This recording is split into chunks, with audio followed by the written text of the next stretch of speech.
So good evening. Welcome once again to the question paper analysis of UGC NET English, December 2021, Shift 1.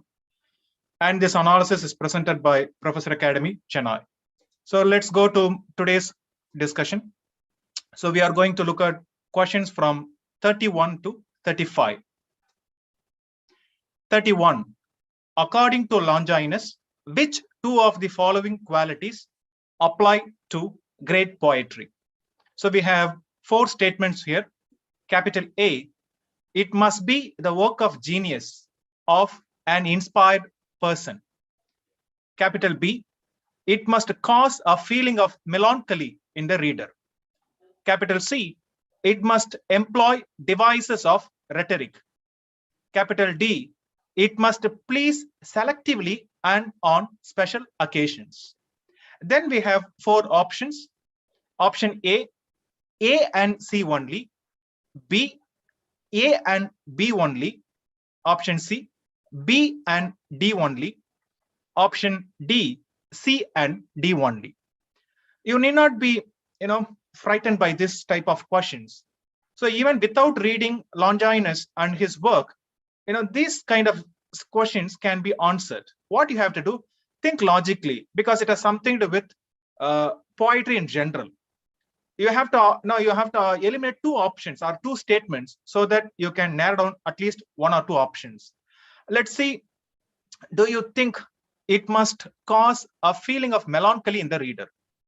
It's a big statement. Do you think great poetry should always, evoke a feeling of melancholy in the reader? Or poetry should employ devices of rhetoric like figures of speech? Or it should please selectively, only on special occasions? Do you think so? So at least if you are able to eliminate certain options, then you can narrow down the options. For instance, B doesn't seem to be a fit one. Or if you eliminate B, then you are left with two. You have option A and C only, and D, C and D only. Then you have to go for a choice. Let's say this is the answer. Actually, it's option A and C only. Great poetry must be the work of genius of an inspired person. And C, it must employ rhetoric devices, right? B and C, even without reading Longinus and Longinus' work, you can easily eliminate. How can poetry should always cause, a feeling of melancholy in the reader? It can also evoke or cause a feeling of joy in the reader, right? So this is a vague statement. Similarly, it must please selectively. Why selectively, right? It can please all the time on all occasions, not only on special occasions. If you think logically, you can easily eliminate these two options. You can arrive at the answer. But anyway, let's look at Longinus and the crux of his work. Longinus wrote a treatise on sublimity. So this Greek writer was known for this famous work on the sublime. What is sublime? Sublime is something that is known for its excellence and its beauty. So when it comes to poetry, this is the definition given by Longinus in his work on the sublime. Sublimity is always an eminence and excellence in language. It's all about how you handle language or use language in poetry.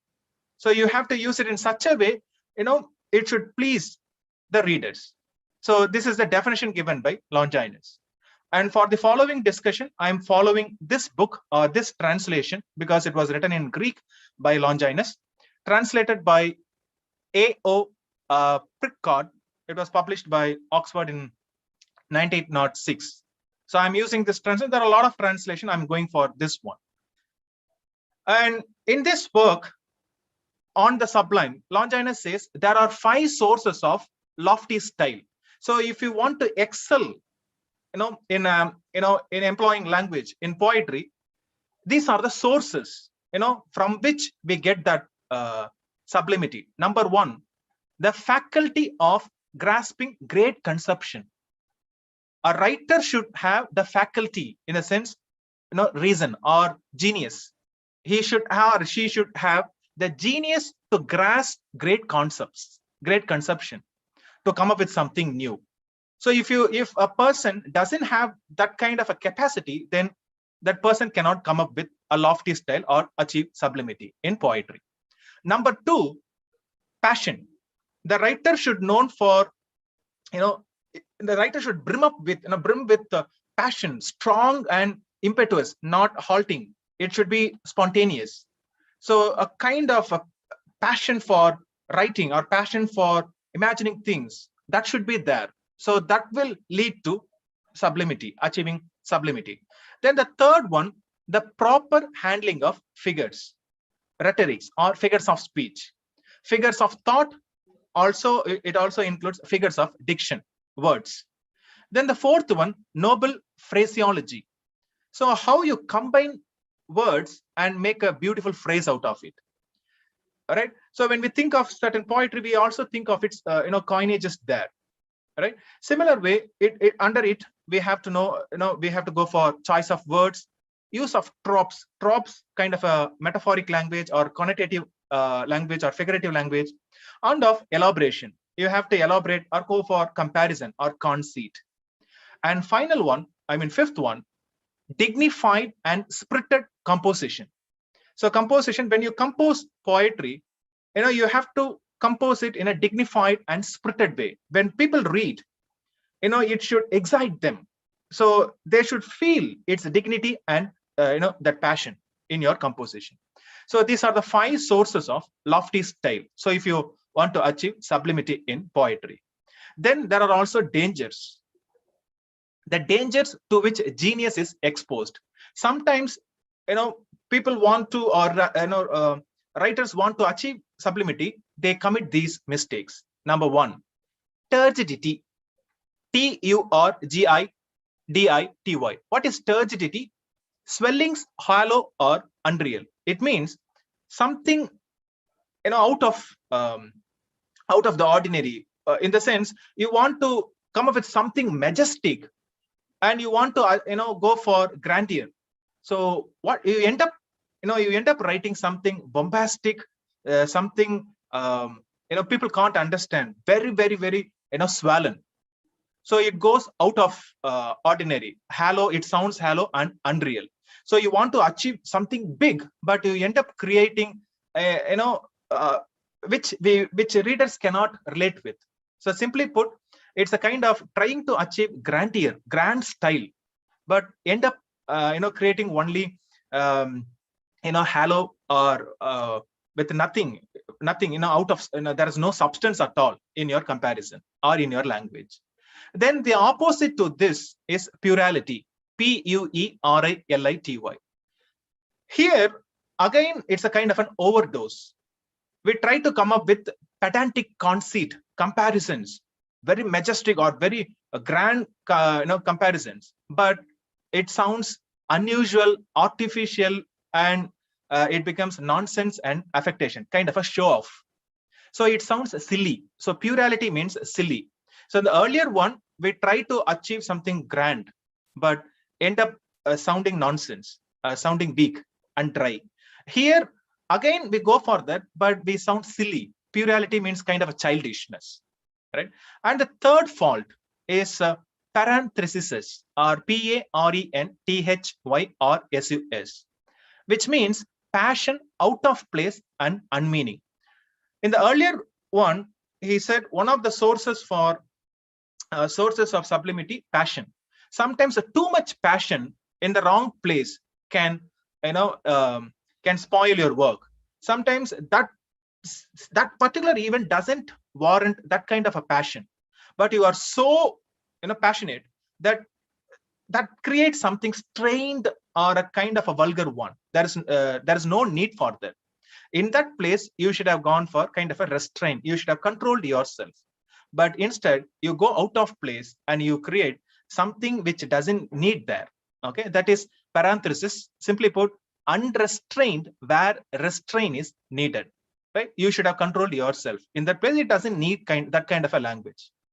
Then final one, frigidity. Frigidity. Frigidity is your desire. Your desire to, as always, young writers, they want to create something new. Right? They always have this desire. I want to be different from the earlier writers. So I want to create new ideas, new comparisons. But because of the desire, they try something silly. It doesn't look grandeur, or it doesn't look like something new. They are mere childishness. They create images that doesn't sound good at all. So these are the dangers. So you can aim for grandeur, or you can aim to achieve sublimity in poetry, but you have to avoid these four things. So these could be possible questions when when they ask question next time from Longinus on the sublime. So these are the dangers: turgidity, plurality, parenthesis, and frigidity. Let's go for the next question. 32. Given below are two statements. Statement number 1. Unlike scientific research, literary research does not have specific materials for investigation and scientific tools for reaching a conclusion and formulating a theory. So this is statement number 1. Statement number 2. Literary research consists of critical interpretations of an author's work to the exclusion of biography and editing of text. So before we go to the option, spend some time on the statement, because both are general statements about literary research in general. So they are comparing literary research with scientific research. First statement, just to read: literary research doesn't have specific materials. Do you think so? So when we go for literary research, we have solid text written by authors, and that's a solid material. And through literature, we also can come up with we try to identify, or we try to draw the history, or the literary map of the particular age. And we also formulate theories, right? So we have theories based on Marxism or feminism or structuralism or post-structuralism. But this statement says there are no specific materials for research, or to arrive at a conclusion or formulate a theory. Then second statement, again, it says consists of, when you say literary research, it consists of critical interpretations of an author's work. That's fine. But the last part, do you think that when it comes to literary research, we eliminate author's biography and the various editions of text? Do you think so? So now let's read the options. Option A: both statement 1 and statement 2 are correct. B: both statement 1 and statement 2 are incorrect. C: statement 1 is correct, but statement 2 is incorrect. D: statement 1 is incorrect, but statement 2 is correct. Let's go to the answer. It's a general question and easy to answer. B. Answer is B. Both statement 1 and statement 2 are incorrect. Because sometimes, for instance, if you read Wordsworth, or if you are going to do research on Wordsworth poetry, definitely we will talk, we'll read about Wordsworth's biography and its relationship and his relationship with Coleridge and his sister Dorothy. And definitely there are a lot of editions of lyrical ballads. First edition, second edition, he wrote a preface in 1800. So we include all these things. We don't exclude them. So statement 2 is also wrong.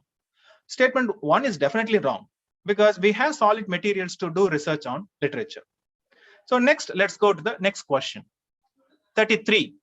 Arrange the following terms in the chronological order of their use in literary theory. So we have 4 terms here. Option A. So you have A, we have Gynesis or Gynesis, Gynesis. B, Scriptable. C, Négritude. D, Paratexts. Then let's go for the options. We have option A, which includes A, B, C, D. So this is the order, so chronologically. Or you have to go for B, option B. It starts with the B, C, D, A. Then we have C, C, A, D, B. Then we have D, D, A, C, B. So here, what's the problem? Number 1, at least you should have some acquaintance with these critical terms. Okay, which critic was known for this paratext? Who came up with this idea of paratext or scriptable, or the top one, right? Gynesis. right? Or Négritude. But if you have some idea, then there is something odd you find. Of the four, one is actually a movement, which you can easily find. The other three are actually concepts. And this is a very famous movement, very old. And if you think that that should have come first, then you can easily eliminate, few options. All right. Even if you know that is the one, you can actually comment, pinpoint the answer. So if you think this is the movement, then which starts with that? Let's go to the answer. Answer is option C. So this is the order. First comes Négritude.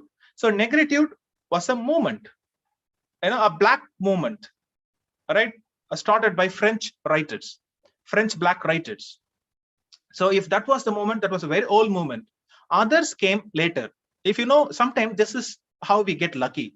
So we need not be familiar with all these concepts. At least you know one or two. Sometimes we get lucky. In this question, it's a bit lucky. In the sense, we know only one. We have that logic. Okay, Négritude, a very old movement in the 1930s and 40s. A movement by black writers. Then option, it starts with a C. And there is only one option that starts with a C. Fine.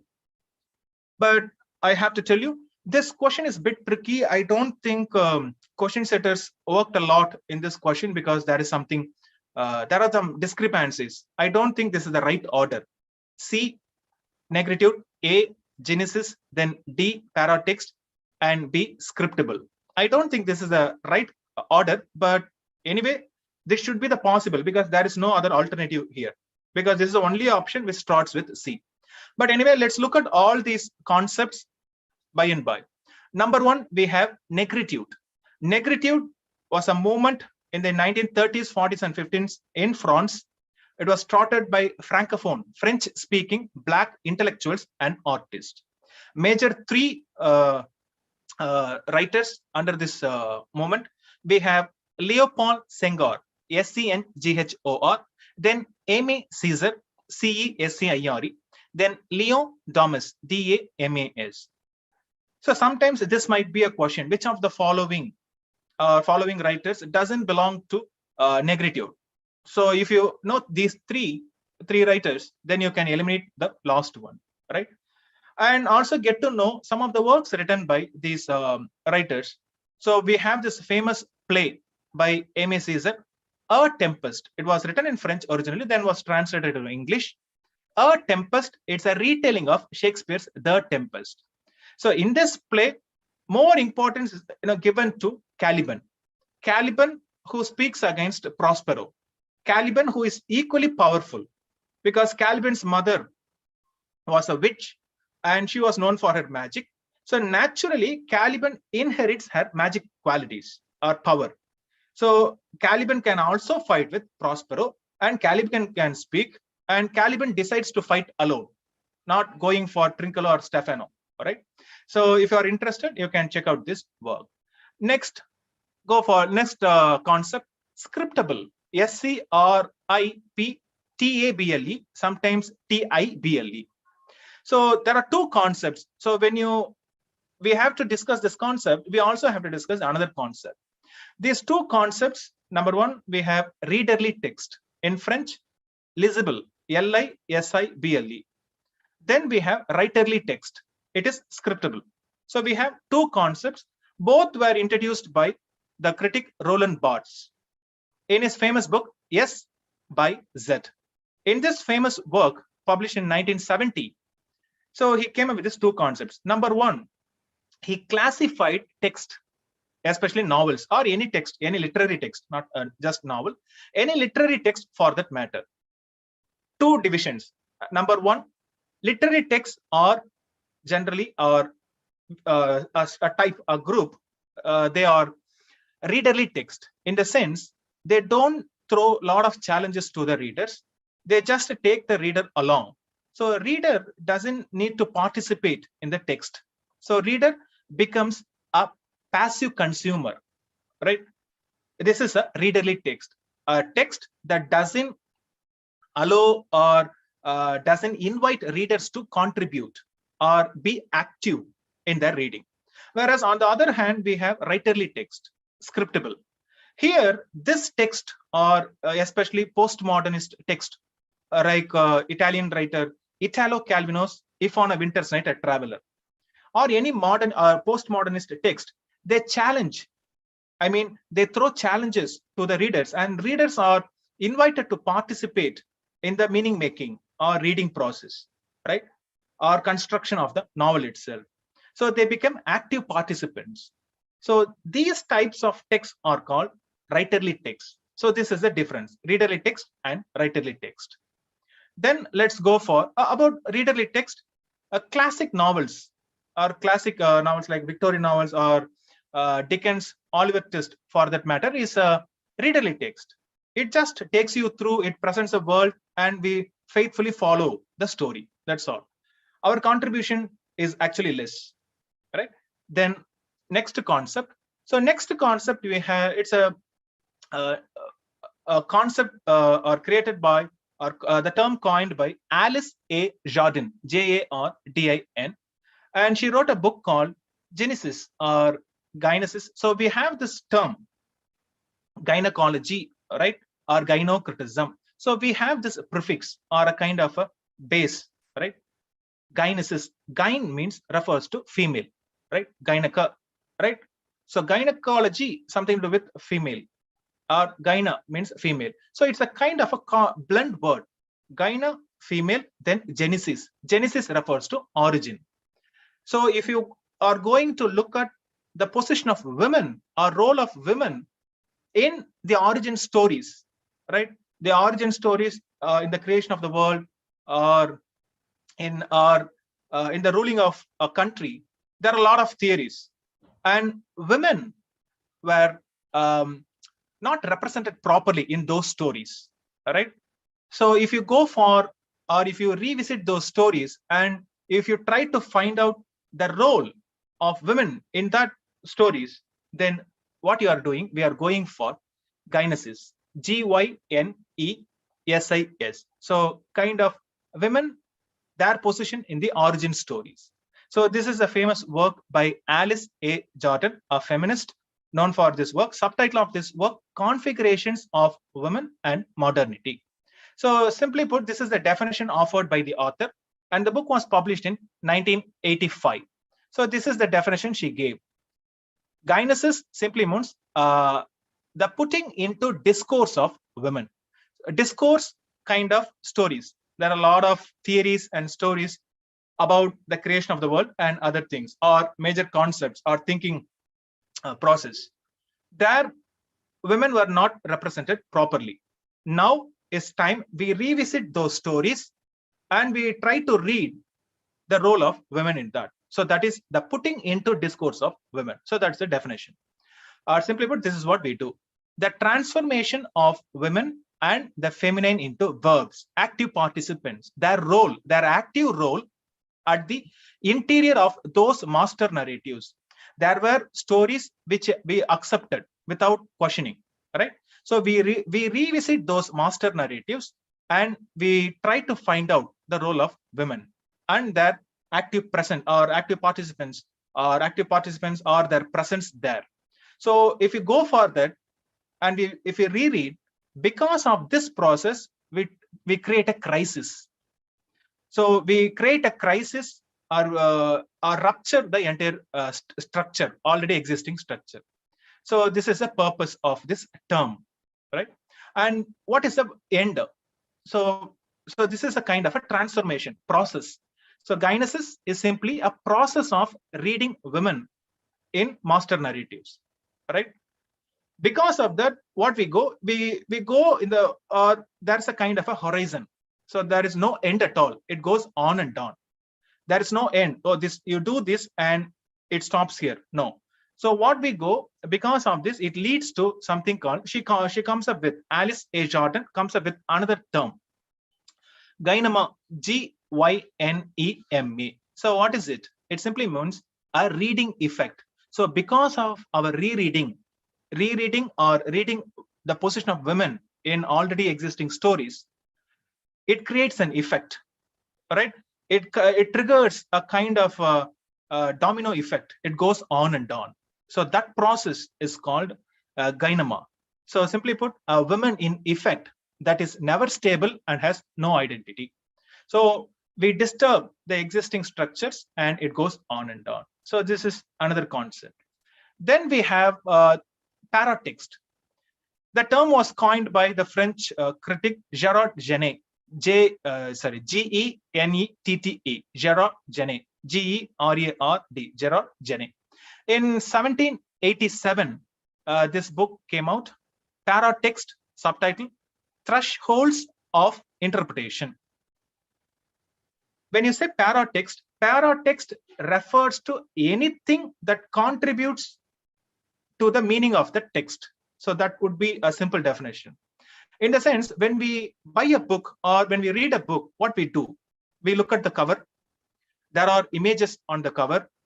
And if sometimes we want to buy, we just turn over the book and we read the blurb on the back cover. Sometimes we read the introduction. Sometimes we are aware of the author's name, or we like the title, or we just flip through. There are forewords, there are afterwards, and something, or sometimes we have statements, pricing this book, published in journals or magazines. We also have those. All these things, contribute to the meaning or interpretation of the text. For instance, if just to look at, the representation of text like the Tempest, just to look at the covers of Tempest across ages, we get different covers across ages, and you can also do a research on those covers. The use of image, in the last few centuries or few decades, importance is given more to Caliban in that text, in Shakespeare's The Tempest. Earlier, it's kind of a magic or a kind of a shipwreck, that kind of an image you can also see. So we can also interpret text because based on these devices are called liminal devices or conventions, both within and outside. Within, in the sense, you can have an introduction by someone writing an introduction to the book, or forward, afterward. All these things contribute to the interpretation of the book. Okay, so this is paratext. So what you have to do hereafter, when you read about a critical concept, you should also read about the author and the publication year, or at least you should have some idea. Okay, this term might have come in the beginning, or might have come first. If you have some idea, at least you can eliminate options. What you have done with this question. Let's go to question number 34. Given below are two statements. Statement number 1. New Historicism, which is actually a school of criticism, New Historicism stipulates that teleological connotations of history have to be eschewed. Statement number 2. New Historicism neither denies nor accepts totalizing explanations of historical events. So unless we have some introduction to New Historicism, this question is a bit tough. But anyway, let's go to the options. Option A, both statement 1 and statement 2 are false. B, both statement 1 and statement 2 are true. C, statement 1 is false, but statement 2 is true. D, statement 1 is true, but statement 2 is false. At least let's try to understand. For instance, if you say New Historicism, okay, the word historicism is there, so it has something to do with the history and interpretation of literature, because the school of criticism. So statement number 2, let's see, New Historicism neither denies nor accepts totalizing explanations of historical events. So it doesn't bother about historical events. Do you think so? Neither denies nor accepts. Kind of a neutral. It takes a neutral stand. Do you think so? Or first statement, it stipulates that teleological connotations of history full of jargon. We don't understand. What is this teleological connotations of history? Eschewed. Like George Orwell. George Orwell said, whenever you go, you can go for a simple word. You can avoid tough words. Simple word, eschewed means avoid. Have to be avoided. What should be avoided? Teleological connotation. What is teleological connotation? We have no clue at this point of time. But let's go. Answer is D. Statement 1 is true, but statement 2 is false. Statement 2, why it's false? Because This school of criticism, focuses on history and literature. It gives equal importance to both history and literature. So we can't say it neither denies nor accepts the explanation of historical events. So we need certain historical events to understand certain literary pieces. So that is a basic premises for this school. So statement 2 is definitely false. At least if you have arrived at this conclusion, you could have eliminated 2, option B and C, and you might have stayed with option A and D. Sometimes at least go for 50-50, right? Then first one, what is this teleological connotation? Teleological, anything should have a purpose. So should we always bother about, the practical purpose of history? So that's the question. So New Historicism says teleological connotations of history have to be avoided. So sometimes don't say, okay, whether it's useful or not, history, right? So we don't know. Sometimes it will be very useful to understand literature, also that historical context or historical period. So with this understanding, let's see what the basics of New Historicism. New Historicism was an American school of criticism. What's its purpose, aim, or objective? It says you have to go for a parallel reading of a literary text and a non-literary text of the same period. Okay, so if you are going for Elizabethan age, then you have to take a play by Shakespeare or any other writer. Then you also go for a non-literary text or written in the same period. You try to compare and contrast both, so that you come up with new readings of both history and literature. So that is the essence of New Historicism. And the most famous critic is Stephen Greenblatt, Greenblatt. And his famous work, we have Renaissance Self-Fashioning, subtitle, From More to Shakespeare. So this is the work. Sometimes you can also get questions like this. Okay, Stephen Greenblatt's Renaissance Self-Fashioning, From More to Shakespeare is associated with which school of criticism? If you are aware of this, then it's an easy question. Okay, New Historicism. And to sum up the essence, there is another critic. We have Louis Montrose, Montrose. He said, New Historicism is about the historicity of text and the textuality of histories. It's a kind of a parallel reading. We try to trace history in text and textual elements in history or literariness in history. So this is New Historicism. And New Historicism is also called cultural poetics, right?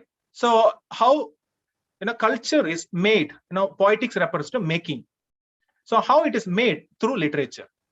And we have an essay here by Stephen Greenblatt, Shakespeare and the Exorcist, one of the famous or often prescribed essay under this school of criticism, Shakespeare and the Exorcist. So in this essay, Stephen Greenblatt goes for a parallel reading of a literary and non-literary text. We have a literary text, Shakespeare's King Lear. A non-literary text, we have Samuel Horsnett, Harsnett. His book, A Declaration of Egregious Popish Impostures. It talks about church and the system of church at that time. So it's a comparison between this work and this work. And finally, Stephen Greenblatt comes to the conclusion how Shakespeare was aware of this system, exorcism practiced or prescribed or avoided by church, and how that social system was represented by Shakespeare in King Lear. So this is the analysis done by Stephen Greenblatt. You can read this essay, and this is the conclusion. Shakespeare converges exorcism and theater. So how theater, it's a kind of a system. Exorcism, something to do with the religion and ghost and other thing. You drive away the ghost, that is exorcism. Both are connected. How? So that is the essay about. So you come up with this kind of an interesting analysis because we go for parallel reading of literary and non-literary texts. Okay. So with this understanding, let's go for the final question of today's class. 35. Which two of the following are highlighted in relation to Specific historical moments by Stephen Greenblatt. Okay, so we have 4 statements: A, crisis of meaning; B, circulation of meaning; C, production of meaning; D, deferral of meaning. So something to do with historical moments. And maybe I can give you a clue. Whenever you think of a new historicism, or it's a kind of associated with a kind of next school. So after reading new historicism, you should read cultural materialism. Cultural materialism is the British version of this school of criticism. This is an American version, the original. Then we have cultural materialism, another school of criticism, a British version, right? Both these new historicism and cultural materialism, they have something, or they are more associated with Marxism and revolution and other things. So we have the clue Marxism, or kind of the touch of Marxism. So now at least you can eliminate options. What are the basic concepts you find in Marxism? So it has something to do with the labor and product and other things. Then you can easily identify the answer. Let's go for the options. Option A, which includes A and B only, in the sense crisis of meaning and circulation of meaning only. Then we go for option B, B and C only. Option C, B and D only. Option D, C and D only. Okay, I hope you found out the answer. Let's see. Option B, B and C only. So when you go for historical moments, it has more to do with how something was produced, how meaning was produced at the time, how it was circulated, among people. So these are the major concerns associated with this school of criticism, or associated with the specific historical moments. So with this, let's finish today's class. Thank you so much for listening. See you tomorrow with another 5 questions and analysis. Thank you so much.